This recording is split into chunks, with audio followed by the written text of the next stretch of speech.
a Perú, la voz de los que no tienen voz y la voz de los peruanos y el voto también se va a conocer el próximo 11 de abril, Claudia, cuando elijamos a nuevos congresistas, además de quién podría gobernar el país. Pero,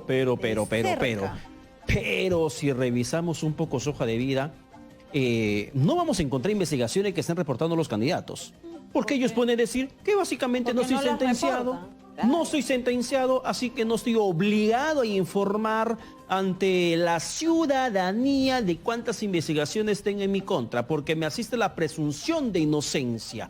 Sin embargo, ¿crees tú que eso afecta a la transparencia? Que la gente necesita conocer quiénes son los que pretenden llegar, cuántas investigaciones están arrastrando. Totalmente, porque eso también nos lleva a otro análisis más adelante y creo que lo hemos discutido siempre. Hay investigaciones que en el camino se van cerrando y que más adelante son materia de levantamiento de inmunidad parlamentaria. Y se dilatan y bueno, luego estamos ante escenarios bien conocidos ya y no nos queda sino, bueno, fue elegido, pero cuando fue elegido ya vino así.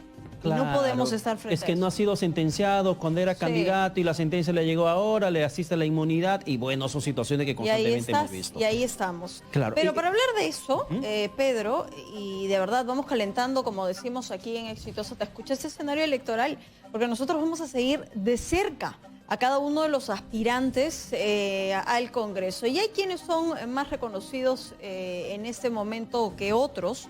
Y sobre ellos es que tenemos que hacer el análisis que sigue a continuación. Tenemos en la línea al doctor José Tello Alfaro. Él es abogado y experto además en derecho electoral, porque los candidatos omiten investigaciones penales en sus hojas de vida. Doctor Tello, bienvenido, buenas noches.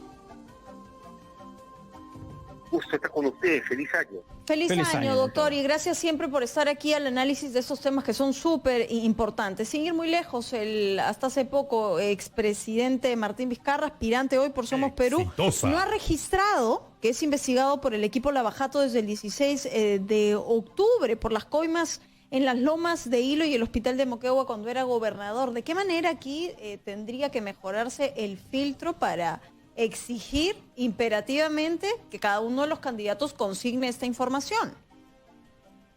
Correcto. Es muy buena tu pregunta porque hoy en día lo que se exige en la norma es que el candidato transparente, o sea, información sobre las sentencias que tiene.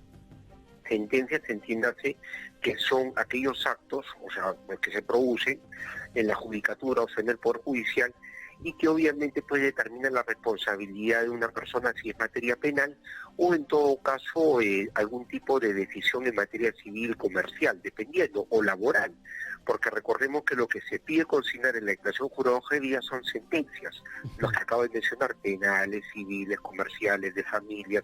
¿Por qué? Porque lo que se busca es que se tenga claridad respecto de digamos, la conducta que ha manifestado el candidato a lo largo de su vida desde que adquirió la ciudadanía. Pero acá hay un detalle importante. Has hecho mención de algunas investigaciones en curso, investigaciones fiscales. Respecto a las investigaciones fiscales, como todavía esto no ha llegado a instancia judicial, no podemos nosotros tener en este caso pues un requerimiento, porque no está previsto tampoco en la ley de que esto se tenga que declarar, tampoco los procesos que están en trámite. Pero sí hay que ser bien claros en algo. La declaración jurada de día prevé un espacio de observaciones. Y si queremos candidatos transparentes, esto, bueno, debería pues colocarse en observaciones como para decirle pues a todo el mundo, acá está digamos, este tipo de denuncias que tengo, como para que lo evalúen, porque hay que reconocer algo. Y por favor, acá quiero ser bien puntual. Cuando se trata de la declaración jurada de vida, mucha gente cree que es algo, una tramitología y que es innecesaria porque mucha información se puede recabar directamente por parte de los organismos electorales. Pero en realidad lo que se busca con una declaración jurada de vida es una manifestación expresa, clara, de parte del candidato hacia sus electores. O sea, un momento subliminal, discúlpeme que vaya en una situación tan metafórica, un momento subliminal de transparentarse, de desvestirse frente a sus electores tal cual es. Pero eso es lo que se busca. Ya, doctor Tello, en ese contexto tengo aquí dos hojas de vida de dos candidatos a la presidencia. La primera es del candidato de Podemos, Daniel Urresti, y la segunda hoja de vida es del candidato de Alianza para el Progreso, César Acuña Peralta. En la información adicional que pone Urresti, por ejemplo, menciona, y esto nos llamó mucho la atención. Información adicional, ¿tengo información por declarar? Sí, señala él. La Sala Penal Nacional, a través del colegiado B, absolvió a Daniel Urresti la acusación fiscal por delito de homicidio calificado. Esa sentencia se eleva a la Corte. Da un resumen del proceso que se le sigue a él por el caso Bustillos, donde está sindicado como el autor mediato de este presunto asesinato a un periodista. Leo la información adicional de César Acuña, quien tiene una investigación vigente de lavado de activos, y que la información adicional pone Acuña. ¿Tengo información por declarar? Sí, y dice, declaro que ostento el grado de maestro en Administración de la Educación por la Universidad de Lima, diploma de magíster en Dirección, y hace un resumen de todos sus diplomas y méritos académicos. Pero el señor Acuña también tiene investigación vigente en su contra, reitero, por tema de lavado de activos. Entonces, no, como no es obligatorio, ¿cuánto afecta la transparencia de que el ciudadano pueda conocer a quién le va a elegir? Exitosa. Mira, gracias al periodismo de investigación y el rol que ustedes cumplen en un proceso electoral de investigar, hurgar, ver, o sea, digamos, la información que consignan los candidatos y contrastarla con la realidad, porque hay que reconocer que has mencionado dos candidatos que son personalidades públicas y que obviamente los procesos que tienen en curso no son, o sea, algo doméstico, son de conocimiento público.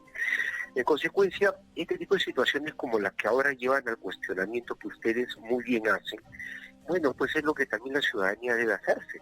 O sea, no existe pues una transparencia respecto a la información que se proporciona. Voy a utilizar otra palabra, no solo la transparencia, porque aquí esto procedimentalmente sigue un curso, la admisión y finalmente todo lo que conocemos para que las listas sean ya queden al 100%.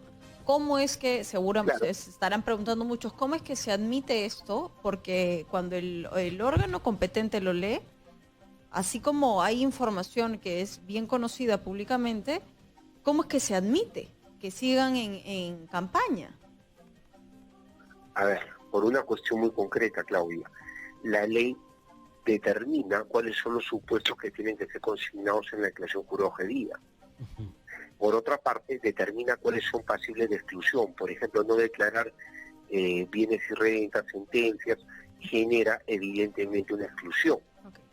Bueno, a ver, no declarar, para ser más claro, dar información falsa u omitir información, que es lo que justamente está previsto. Entonces, en el caso, por ejemplo, de este tipo de procesos de investigaciones, eso no está comprendido dentro de la ley. Por ende, la autoridad electoral, en este caso el jurado, no puede hacer nada. Las leyes además las da el Congreso. O sea, si en el Congreso, por ejemplo, en esta última proceso de reforma que ha habido, que está inconcluso y que hace paso, se hubiese previsto que todas las investigaciones contra la persona sean declaradas, bueno, la cosa sería diferente. Ahí habría una obligatoriedad por ley de que esto se incorpore en el formato y que esté declarado. Claro, y no sería una mala idea, pero también hay que ser bastante claros en que, repito lo que manifesté hace un instante, o sea, tenemos que ver mucho la actitud en este caso del candidato, porque lo que se busca mucho es que en esta parte de observaciones ellos consiguen esta información, como por ejemplo el hecho de tener este tipo de investigaciones, que dicho sea paso, son de conocimiento público, o sea, no es que sean anónimas, son de conocimiento público, la gente sabe que hay investigaciones de este tipo en curso. Por ejemplo, doctor Tello, si hacemos un recuento de cuántos son los candidatos a la presidencia que han omitido esa información, es cierto, nadie lo obliga, pero la transparencia es muy importante y tiene que ser una práctica recurrente de quienes aspiran a gobernar el país. Hablamos de Somos Perú, Daniel Salaverry, también ha sido denunciado constitucionalmente por esta falsificación en la información que en su momento proporcionó cuando era congresista de la República. La cabeza de lista de Somos Perú, Martín Vizcarra, también está más que cantada las investigaciones que le persiguen en estos momentos, pero que ambos no reportaron esas investigaciones. Fuerza Popular, Keiko Fujimori, creo que está de más hacer la redundancia respectiva.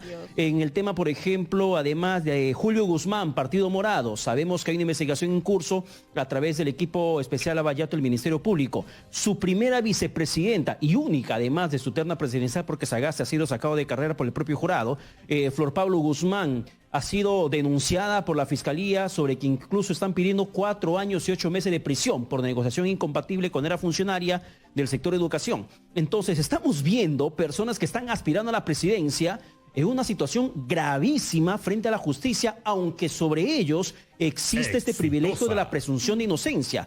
Pero ante la opinión pública tendrían que ser alertas de quienes exactamente pretenden gobernar el país. Sí. Y además, y aquí sumar a esto, este análisis que ha hecho Pedro, el hecho de hasta qué momento cualquiera de estas personas puede quedar excluido del proceso. Correcto. Es una muy buena pregunta, Claudia, porque en realidad la exclusión es algo que se puede dar hasta 30 días antes de la realización de los comicios. O sea, si hacemos una línea de tiempo, hasta el 12 de marzo próximo, ¿correcto? Pero la exclusión en el caso de una sentencia de una inhabilitación, eso está previsto como una causal especial y eso puede darse hasta un día antes de la elección, o sea, hasta el 10 de abril. Es una exclusión muy atípica, pero por ejemplo en el caso de... ¿Bajo qué presupuestos? Bajo el presupuesto de la sentencia. Okay. La sentencia condenatoria. O sea, en este caso una sentencia condenatoria firme. Sí. Recordemos un poco el caso, mencionaron a Daniel Urresti, lo que tuvimos nosotros, no en el año 2020, el año pasado, cuando postuló al Congreso, y recordemos que se discutió sobre el tema de su rehabilitación y finalmente resultó extemporáneo el pedido de exclusión o la exclusión que se ocurrió en el Tribunal Especial de Lima Centro en aquel momento. Pero vayamos atrás, hacia el 2018, justo cuando él estaba, digamos, muy bien posicionado en las encuestas, él tuvo un problema con el caso de una querella. Y, por ejemplo, acá sí se vio que la situación se había complicado, o sea, se le complicó, y justamente se tenía esta causa, que se puede aplicar esta causal de exclusión, que sí puede ser hasta un día antes de la elección.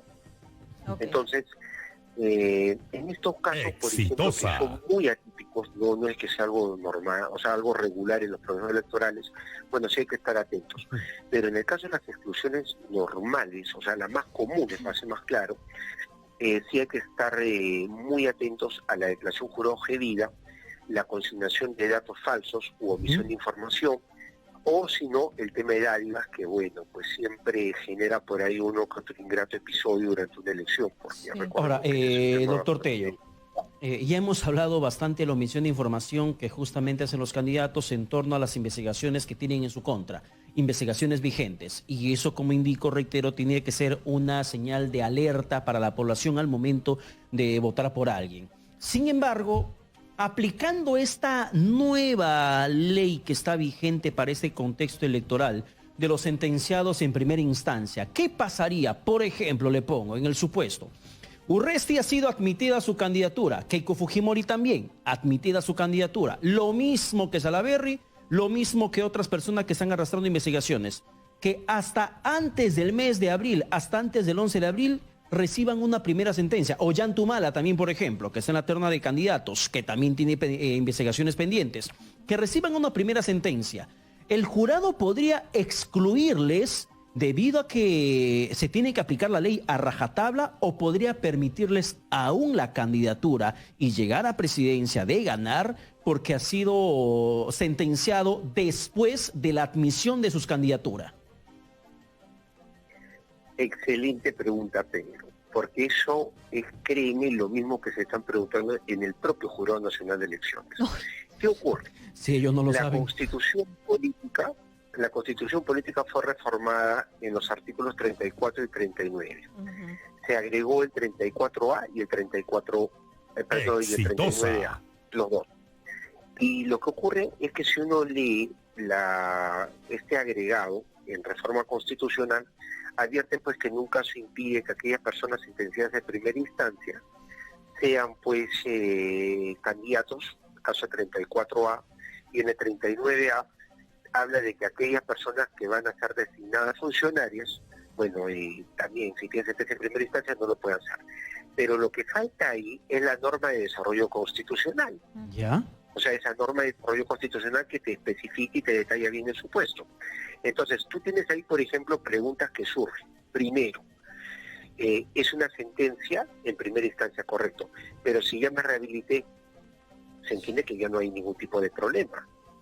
¿Me Ya. entiendes? Porque estoy rehabilitado, se entiende pues que no hay problema. Esa es una primera interrogante, pero que queda ahí, pues, o sea, un primer punto, digamos, como que queda ahí con la interrogante respecto de la rehabilitación. La segunda, la temporalidad. Si resulta de que postulo y Eso le inscribo pasó mi a candidatura Urresti, o la actualmente inscribo mi última... candidatura. A ver, para desarrollar este segundo punto, Ujú. Claudio, un instante. Si, por ejemplo, yo presento mi candidatura, soy candidato, pero no tengo en ese momento una sentencia, y en el trayecto hasta la elección surge una sentencia, ¿qué ocurriría? Se supone que el impedimento es para inscribirse como candidato. Es más, o sea, si yo tengo una sentencia en ese momento en primera instancia, el jurado electoral especial puede declarar la improcedencia de mi candidatura por impedimento constitucional, o algún ciudadano diligente puede agarrar y puede tachar mi candidatura y va a ganarla. Ujú. Porque cuando recordemos de que la tacha es Sí. planteada cuando al jurado electoral especial Ya. se le pasaron cosas que debió haber Sí, sí, calificado. O sea, El ciudadano para, viene y tacha. o sea, doctor Tello, para Para cerrar, tener claro- para cerrar esa parte, Exitosa. porque Claudia tiene más preguntas, pero para De una cer- tacha, sí, precisamente. pero para cerrar esa parte, para que un candidato sea excluido del proceso, si es sentenciado en primera instancia, posterior a la admisión de su candidatura, tendría que reglamentarse dentro del Código Procesal Constitucional. No, tendría ¿Sí, que, mira, no se ha reglamentado, o sea, no se ha regulado, no se ha hecho una norma de desarrollo constitucional sobre esa reforma Ujú. constitucional. O sea, esa reforma constitucional debió haber tenido una norma de desarrollo. Sí. No se ha precisado adecuadamente ya la temporalidad, por ejemplo, esto que estamos hablando, el Ujú. antes y el después de la admisión de mi candidatura. Claro. Ujú. Que mi condición cambie a sentenciado por recita en primera instancia cuando yo ya soy candidato y estoy haciendo campaña. Entonces, ese tipo de supuestos, por ejemplo, están ahí. ¿Y a qué obligan? A que, por ejemplo, el Jurado Nacional de Elecciones, quizás cuando se presenten casos de ese tipo, que esperemos que no ocurra, porque este proceso hay que tratar de llevarlo lo más saludable posible, pero bueno, si ocurriese, Ujú. ahí el jurado tendría que sacar pues una resolución donde interpretaría la Constitución y sentaría un criterio. Ahora- Eso recuerden que sí ha ocurrido anteriormente, ¿ah? Porque si ustedes hacen un poco de memoria, al 2016, cuando salió la ley de dádivas, estábamos justo un 18 de enero que entra en vigencia esta norma. Sí. Y recuerden que el jurado tuvo que elegir prácticamente, o sea, regular, reglamentar el tema de las dádivas con resoluciones como la del caso Guaro, Acuña, en fin, o sea. Ahora, otros más. doctor, trayendo un poco lo que son casos, vamos a decirles, sui generis, que no están reglamentados y que exigen otro tipo de interpretación. Mónica Yaya ¿no? Ha presentado una tacha contra la candidatura del expresidente Martín Vizcarra. Entonces, el análisis de ella es, lo hemos comentado aquí en Exitosa, que el señor Vizcarra sabía que ya lo iban a vacar. Entonces, él ha usado su Exitosa. cargo de funcionario público para hacer esta campaña. Entonces, lo que quiero primero su análisis, trayendo un poco lo que ha sido este escenario también de renuncia de esta candidatura a la plancha presidencial del señor Sagasti, que tampoco estaba previsto, que ha sido también una situación extra, por así decirlo, dentro de este escenario electoral. Claro. Lo que ocurre es que en ambos casos son hechos que es impredecibles. O sea, a mí me parece muy especulativo el argumento, se lo digo con el mayor respeto. Ojo, y mi opinión es técnica. Okay. Porque en su momento, o sea, la instancia electoral en primera instancia, que es el Jurado Electoral Especial, en este caso el Jurado Nacional de Elecciones en segunda instancia, si es que hay una apelación, bueno, en fin, el órgano jurisdiccional electoral en su momento va a decidir, va a analizar el caso, va a ver si es que esto tiene cierto asidero y va a resolver a favor o en contra. Pero acá hay un detalle que es importante y es, como digo, una posición técnica. Yo veo especulativo este tipo de argumentos. ¿Por qué? Porque haciendo un paralelo, por ejemplo, entre Sagasti y Vizcarra, ambos no sabían que iban a tener la condición, ahora uno de candidato y el otro, bueno, al final terminó improcedente su candidatura a la vicepresidencia de la República. O sea, hasta el 9 de abril, perdón, 9 de abril, no, hasta el 9 de noviembre, estoy seguro que uno no se veía donde está ni el otro tampoco. O sea, Martín Vizcarra hasta ese momento pensaba que se iba a mantener en la presidencia y el señor Sagasti creo que me imaginaba que iba a terminar siendo presidente de la República. Claro, yo técnicamente lo que le pido, doctor, es... Muy especulativa. Sí, claro, o sea, exactamente eso. Más allá de lo que podría ser un argumento especulativo, lo que quiero recoger técnicamente es lo que debería hacer el organismo electoral, conociendo finalmente la incertidumbre democrática que vivimos. El 2020 nos deja escenarios que no teníamos previstos. Y en una antesala electoral, y que usted bien dice, ha traído un escenario del 2016, pero este tipo de situaciones deberían estar reglamentadas porque podrían volver a darse.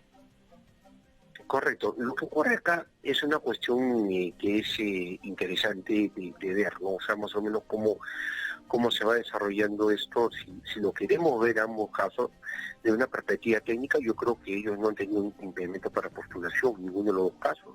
O sea, por ejemplo, en el caso de Martín Vizcarra, es indudable que él puede postular al cargo de congresista, no ha tenido impedimento. O sea, eso estaba más que claro. No solamente por el hecho mismo de que esta figura de los 6 meses de renuncia es inviable, cuando el tiempo, o sea, los hechos mismos no permiten que eso sea. Acá hay un principio de primacía de la realidad. Es como cuando se disolvió el Parlamento, se convocó elecciones en 4 meses y obviamente pues aquellos funcionarios que tenían que renunciar 6 meses antes a sus cargos no podían renunciar porque la elección se tenía que ejecutar en 4 meses, así de fáctico. Como tampoco está impedido Sagasti de postular incluso a la vicepresidencia cuando ejercía interinamente o ejerce interinamente la presidencia de la República. Claro, doctor Tello, a ese punto quería llegar por mi parte, siguiendo el hilo de lo que le está manifestando Claudia en torno a la tacha del expresidente Martín Vizcarra. Si el jurado electoral especial terminó fallando de oficio, no hizo falta que el presidente Sagasti termine renunciando a su candidatura, sino que el jurado electoral falló de oficio, dando interpretación a algo que no está reglamentado, no está regulado, señalando: alguien que esté ejerciendo, en resumen le digo, de hecho que también usted leyó esto, alguien que esté ejerciendo la presidencia no puede postular. Indistintamente cómo llegó Sagasti a la presidencia, es presidente en funciones, entonces no puede postular un cargo del Ejecutivo para el siguiente proceso electoral. Pero eso no está reglamentado. Como usted acaba de decir, nada le prohíbe al presidente Sagasti postular para segundo vicepresidente. Por eso él tenía que renunciar. Pero el jurado dijo: no, señores, él es presidente en funciones, entonces por lo tanto no puede ser candidato a segundo vicepresidente, aunque eso no esté reglamentado, le reitero. Se pudo haber aplicado el mismo criterio o se puede aplicar el mismo criterio que no está regulado en torno a la postulación de Martín Vizcarra al Congreso, ya que la ley o la Constitución básicamente no lo obliga a un presidente de manera textual a renunciar 6 meses antes para que quiera ser congresista. ¿Pudieron haber aplicado el mismo criterio que con Sagasti? A mí me llamó mucho la atención la resolución del caso, o sea, de Sagasti, de la improcedencia, porque eran argumentos muy forzados. Porque en primer lugar, y hay que hacer un poco de memoria, hacia el año 2019, ante la disolución del Parlamento. Recordemos que se archivó un proyecto de ley del Ejecutivo que pedía adelanto de elecciones y una reforma constitucional que establecía que nadie que hubiese ejercido, o sea, cualquier persona que hubiese ejercido la presidencia de la República de cualquier manera, está impedida de postular al cargo. Ya, pero eso no se aprobó, pues. Bajo la lógica de ese tipo de iniciativa legislativa que finalmente se archivó, es como ha resuelto el Jurado Electoral Especial de Lima Centro, y ha hecho también un razonamiento en torno a la neutralidad. O sea, hay una serie de factores ahí que intervienen, que es un razonamiento, como le digo, que bueno, es respetable porque administra justicia en materia electoral en primera instancia, pero en realidad técnicamente para mí no comparto esos puntos de vista. Ahora, finalmente, entiendo que no hubo ningún tipo de apelación a esta improcedencia, así que de alguna otra manera, como Sagasti iba a renunciar, finalmente, pues, o sea, dejó de que la improcedencia y su candidatura no corrió. Sí. Pero en el caso de Vizcarra, por ejemplo, este tipo de argumentos no son dables, o sea, yo siento que si, por ejemplo, se acoge algún tipo de interpretación de esta naturaleza por parte de la primera instancia, por parte del Jurado Electoral Especial, bueno, sería algo que se podría rebatir en segunda instancia ante el Jurado Nacional de Elecciones, porque hay algo acá que sí me parece importantísimo que conozca toda la audiencia. Toda norma que restringe derechos no puede ser aplicada ni por extensión ni por analogía. Lo que estoy diciendo es un principio del derecho acá y en cualquier lugar del mundo donde haya Estado de Derecho. Bien, cerramos con esto, doctor Tello. Gracias por ilustrarnos electoralmente lo que viene significando varios escenarios de cara finalmente al voto 2021. Vámonos inmediato a la última pausa y regresamos con más. Esto es Exitoso.